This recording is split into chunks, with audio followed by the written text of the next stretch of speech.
వినీత రెడ్డి గారు, hello. Real estate ఇప్పుడు పడిపోయిందంటారా లేకుంటే కొనే వాళ్ళకి అవకాశం కల్పించిందంటారా?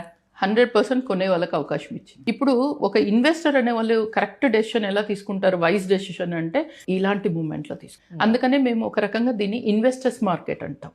ఇన్వెస్టర్స్ మార్కెట్ అంటే వాళ్ళు ఎలా ఆలోచిస్తారు, తక్కువ ధరలోకి వస్తే టక్కనే లాట్లో తీసేస్తారు. అలాంటి టైంలో ఒక కామన్ మ్యాన్ కూడా వైజ్గా ఆలోచించి చేయాలి. అది చిన్న బడ్జెట్ ఉండనివ్వండి, తక్కువ బడ్జెట్ ఉండండి, ఎవరైనా సరే ఈ టైంలో కొంటే వాళ్ళకి ఎక్కువ రిటర్న్స్ వస్తాయి.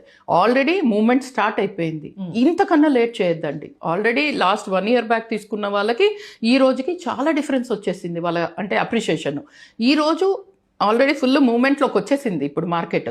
ఈ టైంలో కూడా చేసుకోకుండా పూర్తి డెవలప్ అయిన తర్వాత తీసుకొని అయ్యో నాకు ఎక్కువ పెరగలేదు అనుకునే దానికన్నా this is the right time to invest. మంచి మూమెంట్ ఉంది, మంచి మార్కెట్ ఉంది, and people have to take a decision immediately. ఇప్పుడు డబ్బు ఉంటే ఇప్పుడే తీసేసుకోండి. ఇంకా మనం ఈ రోజు కూడా కళ్ళు తెరిచి చేసుకోకపోతే మన ఫ్యామిలీకి, మన పిల్లల భవిష్యత్తుకి మనమే ప్రాబ్లం చేసిన వాళ్ళు.